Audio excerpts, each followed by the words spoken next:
Eh bien bonjour Julien. Bonjour.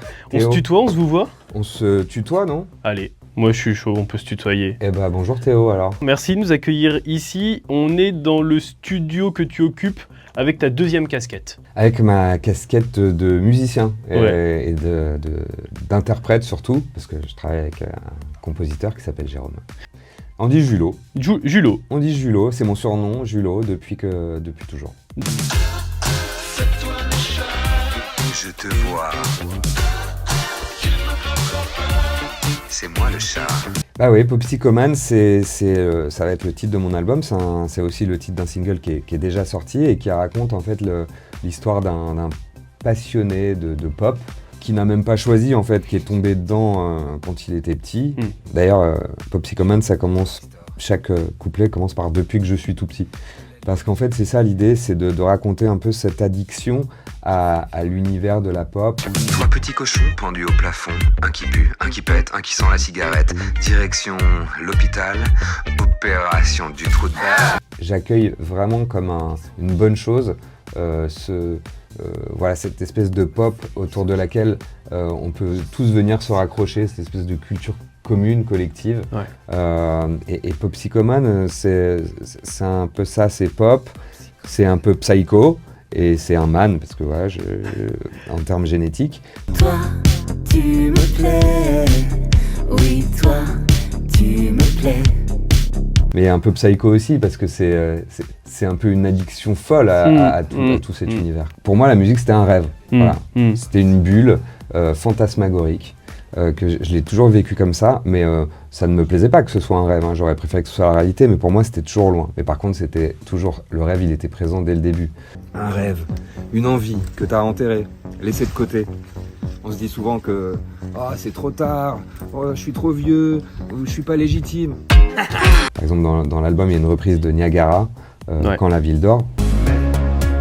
Si le ciel ne me tombe pas sur la tête, si la lune a comme un air de fête, si la neige ne fond pas au printemps, alors j'aurai peut-être le temps.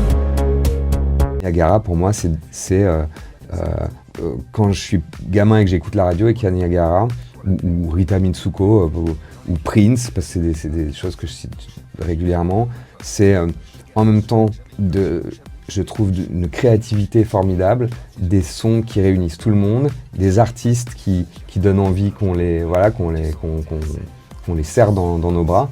Tout ça, ça me fascinait, mais pour moi, c'était trop, c'était pas accessible. C'est peut-être ça aussi qui s'est un peu passé, c'est des accidents de vie qui font que derrière on a besoin de sortir ça et dans ce projet musical, grâce à Jérôme et grâce à ses musiques, ça a réveillé je me suis autorisé à raconter mes propres histoires. Dans les clubs, les videurs, je les connais par cœur. Les saintes n'y touchent, je les connais comme ma poche. Sans pétoche, je galoche, je rate jamais le coche. Bouche à bouche, je découche, cartouche. Écoutez l'album, Ouais. il est quand même, il est nourri de mélancolie et de nostalgie. Il est nourri de fractures assez profondes, dont on se lamente pas. Et l'idée, c'est pas de s'en lamenter, mais c'est de les accueillir. Je trouve que même si les styles musicaux sont différents, j'ai en main un album qui forme un tout musical. C'est moi le chat. Je te vois. C'est ce qu'on verra. Il y a le cycle d'une vie, mais il y a aussi pendant ce cycle de vie, d'autres cycles qui commencent et tout ça se recroise. J'ai voulu raconter ça en musique. L'album lui-même est un cycle.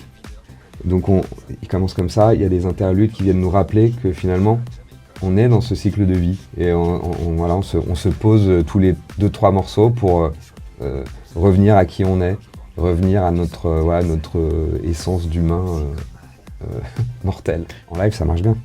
Le public aime bien qu'on lui raconte des histoires.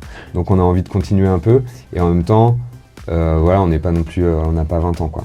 Cet album, il raconte une tranche de vie qui a duré pas mal d'années. Il vient clôturer, il vient peut-être aussi larguer l'amarre, tu vois. Il a peut-être même cette fonction aussi, hein, Mmh. de dire bah voilà, maintenant je peux passer à autre chose. Donc je pense quand même que j'ai été piqué par l'envie de recommencer. Merci à vous, c'était super. À tout de suite. The Vox. Ce média, c'est le vôtre.